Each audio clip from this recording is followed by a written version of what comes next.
ദിവസങ്ങളിൽ അടയ്ക്കാം തുടർന്നുള്ള മെസ്സേജ് ഓരോ പ്രോഗ്രാമും ദൈവം വീണ്ടും അനുഗ്രഹിക്കുക. നമ്മളെല്ലാവരും ദിവസങ്ങളിൽ പ്രാർത്ഥിക്കുമ്പോൾ സിസ്റ്റർ അമ്പിളി മുമ്പോട്ട് വേണമെന്ന് പ്രാർത്ഥിക്കുന്നത്. തുടർന്നുള്ള മീറ്റിംഗിന്റെ അനുഗ്രഹത്തിന് വേണ്ടി പ്രാർത്ഥിക്കും.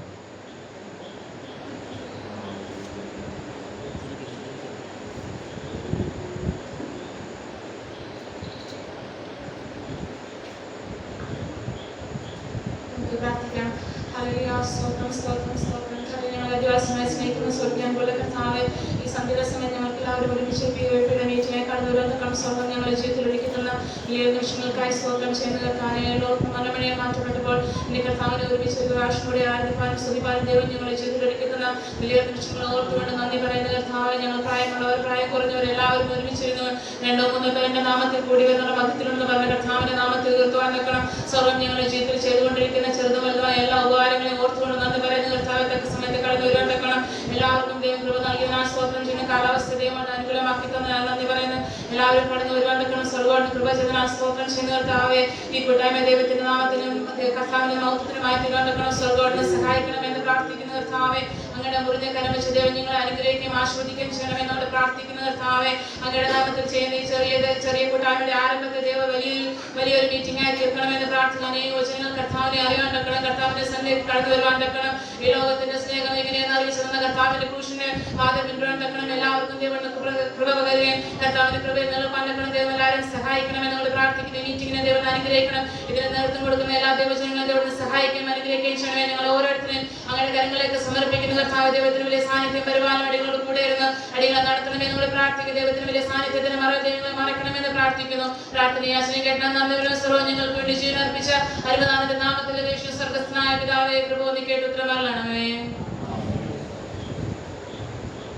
ദൈവത്തിന്റെ അതിപരിശുദ്ധമായ നാമം വാഴ്ത്തപ്പെടുമാറാകട്ടെ. പ്രതിയാൽ ഈ മീറ്റിങ്ങിനെ പറ്റി നമ്മൾ എന്തുകൊണ്ടാണ് ഇപ്രകാരം ഇങ്ങനെ ഒരു മീറ്റിംഗ് ക്രമീകരിക്കാൻ ആഗ്രഹിച്ചത്? ആദ്യമായിട്ട് എന്നോട് ഈ മീറ്റിംഗ് ഇപ്രകാരം ഒരു മീറ്റിംഗ് കണ്ടക്ട് ചെയ്യാൻ ആഗ്രഹം പ്രകടിപ്പിച്ചത് പ്രിയ ബിച്ചു ആണ്. അദ്ദേഹം എൻ്റെ അടുക്കിലേക്ക് കടന്നു വന്ന് നമുക്കിങ്ങനെ ഒരു പ്രോഗ്രാം നടത്തണം എന്ന് അറിയിക്കുവാനിടയായി തീർന്നു. അതിനുശേഷം ഓരോ കാര്യങ്ങൾ ചെയ്യണം എല്ലാം ഞങ്ങൾ തമ്മിൽ സംസാരിക്കാനിടയായി തീർന്നു. പ്രത്യേകത തുടർന്നുള്ള സമയങ്ങൾ ഒരു സ്വാഗത പ്രസംഗമാണ്. ബിച്ചു തന്നെ മുമ്പോട്ട് കടന്നു വന്ന് ഈ മീറ്റിംഗ് എന്താണ് മുമ്പോട്ടുള്ള ഈ മീറ്റിംഗ് വീണ്ടും ഓരോ മാസങ്ങൾ കണ്ടിന്യൂ ചെയ്യാൻ ആഗ്രഹിക്കുന്നുണ്ട്. അപ്പോൾ നിങ്ങളുടെ എല്ലാവരുടെയും സഹകരണം ആവശ്യമാണ്. പ്രത്യേക നമുക്കറിയാം, നമ്മുടെ സഭയിൽ യൂത്ത് വളരെ കുറവാണ്. എന്നാൽ നമുക്ക് കൂടുതൽ യൂത്ത് മെമ്പേഴ്സിന് നമ്മുടെ യൂത്ത് മെമ്പേഴ്സ് നമുക്കുണ്ട്. എന്നാൽ അവരെല്ലാവരും പലപ്പോഴും പല സ്ഥലങ്ങളിലാണ്. പലരും മുമ്പ് കടന്നു വന്നവർ ഇപ്പോഴും കടന്നു വരുന്നില്ല. അങ്ങനെയൊക്കെ സാഹചര്യങ്ങൾ ഉണ്ടായിരുന്നു. എന്നാൽ അവരെല്ലാം ഒന്ന് കൂട്ടിവരുത്തുവാൻ, അവരെല്ലാം ഒന്ന് ഇൻസ്പയർ ചെയ്യുവാൻ ഒക്കെ ആഗ്രഹിച്ചുകൊണ്ടാണ് നമ്മൾ മീറ്റിംഗ് നടത്തുവാൻ ആഗ്രഹിച്ചത്. പ്രത്യേക വിളിച്ചും മുമ്പോട്ട് കടന്നു പോകുന്ന സ്വാഗത പ്രസംഗം അതിനനുസരിച്ച് ഈ മീറ്റിങ്ങിനെ പറ്റി കൂടുതലായിട്ടുള്ള കാര്യങ്ങൾ സംസാരിക്കും.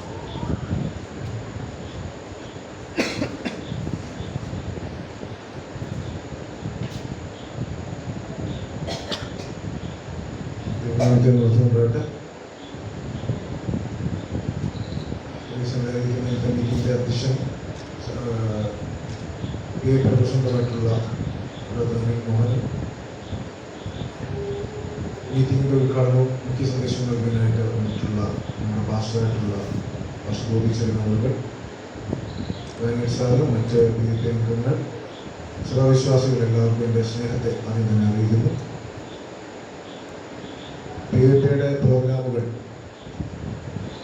സ്ഥിരം നടക്കുന്ന പരിപാടിയിൽ നിന്ന് കുറച്ച് വ്യത്യസ്തമായിട്ട് എന്തെങ്കിലും ചെയ്യണം എന്നുള്ളൊരു ചിന്തയിൽ നിന്നാണ് ഇങ്ങനൊരു പ്രോഗ്രാം നടത്താം എന്നൊരു ആഗ്രഹം ഞങ്ങളുടെ മനസ്സിലുണ്ടാവുകയും ഞങ്ങളത് പരസ്പരം സംസാരിക്കുകയും ചെയ്തതിൻ്റെ ഭാഗമായിട്ടാണ് ഇപ്പോൾ ഇങ്ങനെ ഒന്ന് കൂടുവാൻ സാധിക്കുന്നത്. ഈ പരിപാടി കൊണ്ട് ഞങ്ങൾ ഉദ്ദേശിക്കുന്ന ഒരു കാര്യം യുവജനങ്ങൾക്കിടയിലെ ആത്മീയമായും ഭൗതികമായുമുള്ള പുരോഗതിക്ക് അതിന് വേണ്ടിയിട്ടുള്ള ഒരു പ്ലാറ്റ്ഫോമാണ് ഈ മീറ്റിംഗ് കൊണ്ട് ഏതാണ്ട് 1.5 മണിക്കൂർ മിച്ചമുള്ള ആ സമയം കൊണ്ട് ഞങ്ങൾ ഉദ്ദേശിക്കുന്നത്. ഇന്നത്തെ പ്രോഗ്രാം ഉദ്ഘാടനം ആയതുകൊണ്ട് തന്നെ കാര്യങ്ങളെപ്പറ്റി വിശദമായിട്ട്, കാരണം ഇതിൻ്റെ വിഷയങ്ങൾ ഞങ്ങളും പഠിച്ചുകൊണ്ടിരിക്കുന്നേ ഉള്ളൂ, എന്തൊക്കെ പ്രോഗ്രാം നടത്താം എന്നതിനെ പറ്റി ഞങ്ങളിങ്ങനെ 1.5 മണിക്കൂർ ഉള്ള സമയത്ത് സഭാവിശ്വാസികളെല്ലാം കൂട്ടി ആത്മീയമായ വർധനയ്ക്കും വ്യക്തിപരമായ വ്യക്തി വികസനത്തിനും വേണ്ടിയിട്ടുള്ള പ്രോഗ്രാമുകൾ, അല്ലെങ്കിൽ കുടുംബ ബന്ധങ്ങളിൽ ഉണ്ടാകുന്ന പ്രശ്നങ്ങൾ, അങ്ങനെയുള്ള പ്രശ്നങ്ങൾക്കൊക്കെ പരിഹാരം നേടുവാനുള്ള പ്രോഗ്രാമുകൾ, നല്ല വചനമുള്ള അല്ലെങ്കിൽ വചനം കേൾക്കാനുള്ള ഒരവസരം, അങ്ങനെ ഒരുപാട് പ്രോഗ്രാമുകൾ നടത്തണം എന്ന ഉദ്ദേശത്തോടു കൂടിയാണ് ഇങ്ങനെ ഒരു പരിപാടി ഞങ്ങളോട് സമർപ്പിക്കുന്നത്. ആ പരിപാടിയിൽ നിങ്ങളുടെ എല്ലാവരുടെ സഹകരണത്തെ ഞങ്ങൾ ആവശ്യപ്പെടുകയാണ്. ഒപ്പം നിങ്ങളുടെ സാന്നിധ്യമാണ് ഞങ്ങൾ വലിയ കാര്യമായിട്ട് കണക്കാക്കുന്നത്. ഈ പ്രോഗ്രാമിൽ ഒരുപാട് പേര് വന്നിട്ടുണ്ട്, പ്രതീക്ഷയെക്കാട്ടിലും കൂടുതൽ പേര് വന്നിട്ടുണ്ട്. ഇനിയും കൂടുതൽ വേണം. ഇത് വരുന്ന ദിവസങ്ങളിൽ, വരുന്ന മാസത്തിൽ ഒരു മീറ്റിംഗിലെങ്കിലും നടത്തണമെന്നുള്ള ഒരു തീരുമാനത്തിലാണ് ഞങ്ങൾ പോകുന്നത്. ആ മീറ്റിംഗിൽ പറഞ്ഞതുപോലെ തന്നെ വചനം അറിയുക എന്ന് മാത്രമല്ല, ആത്മീയമായി ബന്ധപ്പെട്ടും ഭൗതികമായി യുവജനങ്ങൾക്കിടയിൽ ഉണ്ടാകുന്ന വിഷയങ്ങളും അവയെല്ലാം 1.5 മണിക്കൂർ നമുക്ക് ഡിസ്കസ് ചെയ്യുകയും ആ രീതിയിൽ യുവജനങ്ങൾക്കിടയിലെ പ്രശ്നങ്ങൾ കുറയ്ക്കാനുള്ള ഒരു ശ്രമം എന്നുകൂടിയാണ് ഈ പ്രോഗ്രാമിൽ നൽകുന്നത്. ഈ പ്രോഗ്രാമിൻ്റെ പേര് അനീഷ് തന്നെ ഇതിൻ്റെ പേര് ഇഗ്നൈറ്റ് എന്നുള്ള ഒരു പേരാണ് അദ്ദേഹം വെച്ചിരുന്നത്. ജ്വലിക്കട്ടെ എന്നുള്ള ഒരു മീനിങ്ങിലാണ്. അതായത് യുവജനങ്ങൾ എപ്പോഴും തെളിഞ്ഞു നിൽക്കണം, നല്ല വെളിച്ചമുള്ളവരായി തീരണം എന്നൊരു ഉദ്ദേശത്തോടു കൂടിയാണ് അങ്ങനെ ഒരു പേരിട്ടിരിക്കുന്നത്. ഈ പ്രോഗ്രാമുകൾ വരുന്ന എല്ലാ മാസത്തിലും ഒരു പ്രോഗ്രാം എങ്കിലും നടത്തണമെന്നുള്ള ഒരു തീരുമാനം ഇതിൽ പറയുന്നുണ്ട്. സാധ്യമാകുകയാണെങ്കിൽ അതിൽ കൂടുതൽ നടത്താൻ ആഗ്രഹവും ഞങ്ങൾക്കുണ്ട്. എല്ലാവരുടെയും സാന്നിധ്യത്തെ ഞാൻ ഈ സമയം ആവശ്യപ്പെടുകയാണ്. അതാണ് എൻ്റെ ഒന്നാമത്തെ ലക്ഷ്യം. രണ്ടാമത്തെ കാര്യം എന്ന് പറയുന്നത് സ്വാഗതം ആശംസിക്കുക എന്നുള്ളതാണ്. ഇതാണ് ഇതിൻ്റെ പ്രധാനപ്പെട്ട ഉദ്ദേശം. ഇനി വരുന്ന ദിവസങ്ങളിൽ ഞങ്ങൾ സഭാമധ്യത്തിൽ കാര്യങ്ങൾ പറയും. ഒരു പ്രോഗ്രാം നമ്മൾ ആലോചിച്ച് പുറത്തുനിന്ന് ഒരാളെയോ അല്ലെങ്കിൽ അതിന് തക്കവണ്ണമുള്ള ഒരാളെ കണ്ടെത്തി ഒരു 1.5 മണിക്കൂർ നമുക്ക് ചെലവഴിക്കാനുള്ള ഒരാളെ നമ്മൾ കണ്ടെത്തി അദ്ദേഹത്തെ വിളിച്ച് കാര്യങ്ങൾ മുന്നോട്ട് ഓടിക്കാൻ ആഗ്രഹിക്കുന്നുണ്ട്. എല്ലാവരുടെയും സാന്നിധ്യത്തെ, സഹകരണത്തെ ഞാൻ ആവശ്യപ്പെടുകയാണ്. ഞങ്ങളുടെ സ്വാഗതം ആശംസിക്കാനുള്ളതാണ് എൻ്റെ അടുത്ത കർത്തവ്യം. ഇന്നത്തെ മീറ്റിംഗിൻ്റെ അധ്യക്ഷനായിട്ടുള്ള PFPയുടെ പ്രസിഡന്റ് ആയിട്ടുള്ള അനിൽ മോഹനെ സ്നേഹപൂർവ്വം പരിപാടിയിലേക്ക് സ്വാഗതം ചെയ്യുന്നു. രണ്ടാമത് ഇന്നത്തെ മീറ്റിങ്ങിൻ്റെ അതിഥി, അതായത് ഉദ്ഘാടകനാണ്. അദ്ദേഹം ഈ മീറ്റിങ്ങിൻ്റെ മുഖ്യ സന്ദേശം നൽകുന്ന വ്യക്തിയാണ്. നമുക്ക് അറിയാവുന്ന ആളൊക്കെയാണ്. അത്യാവശ്യം അറിയുന്നവരുടെ സ്നേഹപൂർവ്വം പിന്നെ ഞങ്ങൾ ഒരു പ്രോഗ്രാം വർഷിപ്പിൻ്റെ കാര്യങ്ങൾ വിളിച്ച് ചെയ്യാനായിട്ട് ഞങ്ങൾ വിളിച്ചിട്ടുള്ള ബോർഡിൽ നിന്നാണ് ജനമേശ്വരി കുരിശുമോടുള്ളവരാണ്. അവൻ വളരെ മികച്ച രീതിയിലാണ് ഈ കാര്യങ്ങൾ കൺട്രോൾ ചെയ്യുന്നത്.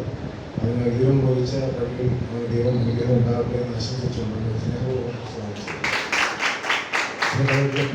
കമ്മിറ്റി മെമ്പേഴ്സുണ്ട്, മെമ്പേഴ്സുണ്ട്, സഭാവിശ്വാസികളുണ്ട്, കൊച്ചുമോച്ചാനുണ്ട്, മോഹൻചാനടക്കമുള്ള ദേശീയടക്കമുള്ള എല്ലാവരും വന്നിട്ടുണ്ട്. സ്ത്രീജനങ്ങളുണ്ട്, അമ്മമാരുണ്ട്. എല്ലാവർക്കും ഒരിക്കൽ കൂടി ഞാൻ സ്വാഗതം ആശംസിച്ചു എന്നുള്ളതാണ്.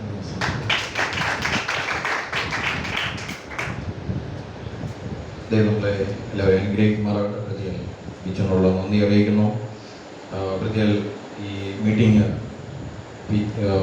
പ്രകാരം ഒരു മീറ്റിംഗ് വളരെ അത്യാവശ്യമാണ്. പ്രതികൾ ഈ ഒരു കാലഘട്ടത്തിൽ യങ്സ്റ്റേഴ്സ്, യുവാക്കളായിട്ടുള്ളവർ, ഒന്നാമത് ജനറേഷൻ ഗ്യാപ്പ്, ഞങ്ങളെപ്പോലെയുള്ള ഇച്ചിരുടെ ഒരു 90s അങ്ങനെയുള്ളവർ ഇപ്പോഴത്തെ യങ് ജനറേഷനെ മനസ്സിലാക്കാൻ വളരെയധികം പ്രയാസമാണ്.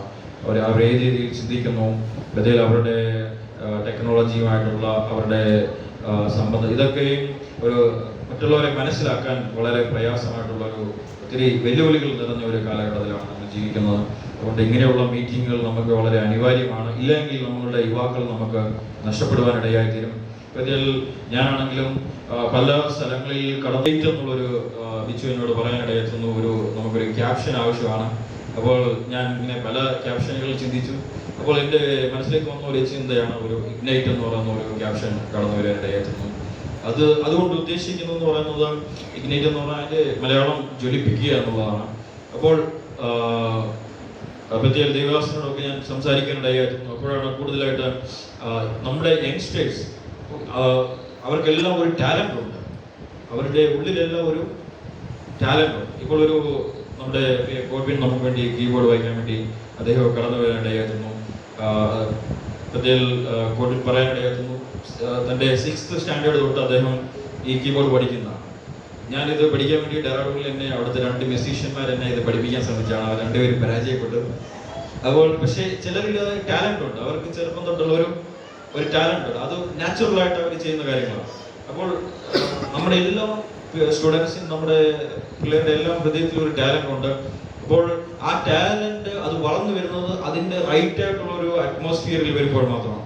അപ്പോൾ നമുക്കറിയാം, ഒരു പക്ഷിയെ നമ്മൾ അത് പറക്കുന്നത് ആകാശത്ത് പറക്കുന്ന ഒരു പക്ഷിയാണ്. പക്ഷെ ആ പക്ഷിയെ നമ്മൾ നീന്താൻ വേണ്ടി നമ്മൾ അതിനെ ശ്രമിക്കുകയാണെങ്കിൽ അതിനൊരിക്കലും മറ്റ് ഒരു മത്സ്യത്തെ പോലെ നീന്താൻ വേണ്ടി അതിനെ നമ്മൾ എത്ര ശ്രമിച്ചാലും അതിനൊരിക്കലും സാധിക്കത്തില്ല. അപ്പോൾ തന്നെ ഒരു സീഡ്, ഒരു വിത്ത്, ഒരു മണ്ണിൽ കടന്ന് വളരുന്ന ഒരു വിത്ത്, അത് നമ്മൾ വെള്ളത്തിലിട്ട് കഴിഞ്ഞാൽ അത് നശിച്ചു പോകും. കാരണം അതിനവിടെ വളരാനുള്ള ഒരു എൻവയോൺമെന്റ്, ഒരു സാഹചര്യം അവിടെ ഒരിക്കലും അത് ലഭിക്കുന്നില്ല. അതുകൊണ്ട് തന്നെ അത് നശിച്ചു പോകാനിടയായിത്തീരും. അതുപോലെ ലോകത്തിൽ ആരൊക്കെ വളർന്നു വന്നിട്ടുണ്ടോ, ആരെല്ലാം ദൈവത്തിന് വേണ്ടി പ്രയോജനപ്പെട്ടിട്ടുണ്ടോ, ലോകത്തിൽ ആരെല്ലാം പ്രയോജനപ്പെട്ടിട്ടുണ്ടോ, അവർക്കെല്ലാം ഒരു മെന്റർ ഉണ്ടായിരുന്നു. അവരെ ചിലപ്പോൾ ആ മെന്ററിനെ നമുക്ക് പുറമെ കാണാൻ കഴിയത്തില്ലായിരിക്കാം. പക്ഷേ അവരുടെ ആ മെന്റർ എന്താണോ ചെയ്തത്, അത് അവർ വളർത്തിയ ആളുകൾ പിന്നീട് അവർ ലോകത്തിൽ ശക്തന്മാരായി തീർന്നിട്ടുണ്ട്. അതുകൊണ്ട് പലപ്പോഴും ഒരു മെന്ററായി തീരുക എന്നുള്ള ഒരു പൊസിഷൻ ആരും ആഗ്രഹിക്കുന്നില്ല. ഒരു ഗുരുവിനെ സംബന്ധിച്ച് ഒരു മാസ്റ്റർ, ഒരു ഗുരു ശിഷ്യ ബന്ധം എന്ന് പറയുന്നത്, ഒരു ഗുരുവിനെ സംബന്ധിച്ച് എപ്പോഴും അത് നമ്മുടെ പലരും ഇവിടെ ടീച്ചേഴ്സാണ്. ഇതിൽ അമ്പിളി ടീച്ചറാണ്, അപ്പോൾ തന്നെ ഡെൻസി ടീച്ചറാണ്, അതുപോലെ ദാനിയൽ സാർ ആർമിയിലായിരുന്നു. അപ്പോൾ അവരുടെ എല്ലാം ഒരു റോൾ എന്ന് പറയുന്നത് നമ്മൾ സ്റ്റുഡൻസിൻ്റെ അടുത്ത് എപ്പോഴും സ്ട്രിക്റ്റ് ആയിട്ടിരിക്കണം. എപ്പോഴും നമ്മൾ അവരോട് സ്ട്രിക്റ്റ് ആയിട്ടിരുന്നില്ല എങ്കിൽ അവർ അത് പഠിക്കത്തില്ല. അപ്പോൾ എപ്പോഴും സ്റ്റുഡൻസ് അവർ ടീച്ചറിനെ കാണുന്നത് എപ്പോഴും നമ്മളെ ഭയപ്പെടുത്തുന്ന, അല്ലെങ്കിൽ നമ്മളോട് എപ്പോഴും സ്ട്രിക്റ്റ് ആയിട്ടിരിക്കുന്ന ഒരു ടീച്ചർ എന്നൊന്നുമില്ല. പക്ഷെ ആ ടീച്ചറിനറിയാം കുറേ സമയം കഴിയുമ്പോൾ ഈ സ്റ്റുഡൻറ്റ് അവൻ്റെ ഉള്ളിലുള്ള കഴിവുകൾ വെളിപ്പെട്ട് വരും. അതിന് ഒരു സ്ട്രിക്ട്നെസ് എപ്പോഴും ആവശ്യമാണ്. അതുകൊണ്ട് നമ്മുടെ സ്റ്റുഡൻസിന് അല്ലെങ്കിൽ നമ്മുടെ കുഞ്ഞുങ്ങൾക്ക് അതുപോലെയുള്ള ഒരു സാഹചര്യം ലഭിക്കണമെങ്കിൽ മാത്രമേ ഒരു വിത്ത് നമ്മൾ മണ്ണിലിട്ട് അത് പതിയെ കിളിച്ചു വരുന്നത് പോലെ ആ ഒരു സാഹചര്യം നമ്മൾ കൊടുത്താൽ മാത്രമേ അതിന് നമുക്ക് ഒത്തിരി ക്ഷമ ആവശ്യമാണ്. എല്ലാവരും ഇവിടെ തന്നെ ഉണ്ടോ? എല്ലാം നമ്മുടെ കരങ്ങളെടുത്ത് ദൈവത്തിന് സ്തോത്രം ചെയ്യണം. നമുക്ക് എല്ലാവർക്കും ഇല്ല, എനിക്കാണെങ്കിലും പലപ്പോഴും ഇല്ലാതിരിക്കുന്ന കാര്യമാണ് ഒത്തിരി ക്ഷമ. ക്ഷമിക്കുക എന്നല്ല, നമ്മൾ ഒരു കാര്യം, ഇപ്പൊ നമ്മളൊരു കൃഷി ചെയ്യുന്നു, ആ കൃഷി വരുന്നതിന് മുമ്പ് ഒരു പ്രോസസ്സ് ഉണ്ട് അല്ലേ? ഇപ്പൊ നമ്മൾ ഒരു വിത്ത് ഇട്ടു, അതിന്റെ കുറച്ച് ദിവസം കഴിഞ്ഞിട്ട് ഞാൻ അതിന്റെ ഫലം അനുഭവിക്കാൻ ചെന്നാൽ അല്ലെങ്കിൽ അതിൽ നിന്നൊരു ഫലം പ്രതീക്ഷ അത് കിട്ടത്തില്ല. അപ്പൊ അതിനൊരു പ്രോസസ്സ് ഉണ്ട്, അതിനൊരു സമയമുണ്ട്. ചില സമയങ്ങൾ കഴിഞ്ഞെങ്കിൽ മാത്രമേ അതിൽ നിന്നൊരു ഫ്രൂട്ട് അല്ലെങ്കിൽ അതിൽ നിന്നൊരു വിത്ത് പുറത്തു വരത്തുള്ളൂ. അപ്പൊ അതുപോലെ തന്നെയാണ് നമ്മുടെ കുഞ്ഞുങ്ങളെല്ലാവരും, യൂത്ത് ആയിട്ടുള്ളവരെ ഞങ്ങൾ മെയിനായിട്ടും ആഗ്രഹിക്കുന്നത്, ഞാൻ പേഴ്സണലി ആഗ്രഹിക്കുന്നത് നമ്മുടെ യുവാക്കളെ ജ്വലിപ്പിക്കുക, അവർക്ക് വളരുവാൻ എന്തൊക്കെ തടസ്സമായിട്ടുണ്ടോ അതെല്ലാം നമ്മൾ മാറ്റിക്കൊടുക്കുക. അവർക്ക് വളരെ മുമ്പോട്ടൊക്കെ എന്തെല്ലാം ആവശ്യമുണ്ടോ അതെല്ലാം നമ്മളാൽ കഴിയുന്നത്, നമുക്ക് ഒത്തിരി കാര്യങ്ങളൊന്നും നമുക്ക് ചെയ്യാൻ കഴിയത്തില്ല. നമുക്ക് ചിലപ്പോൾ ഒത്തിരി നമ്മൾ വളരെ സമ്പന്നരൊന്നുമല്ല എങ്കിലും ചെറുതായിട്ടുള്ള കാര്യമാണെങ്കിൽ നമുക്ക് അവർക്ക് പ്രൊവൈഡ് ചെയ്യാൻ കഴിയുമോ അത് നമ്മൾ ചെയ്തു കൊടുക്കുക. ഭാവിയിൽ അവർ വളരുന്നത് നമുക്ക് കാണാൻ കഴിയും. ഇപ്പോൾ ഒരു പിതാവ് ഒരു വൃക്ഷം നടുമ്പോൾ അദ്ദേഹത്തിന്റെ കാലഘട്ടത്തിൽ ചിലപ്പോൾ ആ വൃക്ഷത്തിന്റെ ഫലം അനുഭവിക്കാൻ പറ്റത്തില്ലായിരിക്കാം. അത് കൃത്യമായിട്ട് ആ പിതാവിനും അറിയാം. പക്ഷേ അടുത്ത വർഷം കഴിയുമ്പോൾ ചിലപ്പോൾ അടുത്ത തലമുറയുള്ളവർക്ക് മാത്രമേ ആ വൃക്ഷത്തിന്റെ ഫലം കഴിക്കാൻ കഴിയൂ.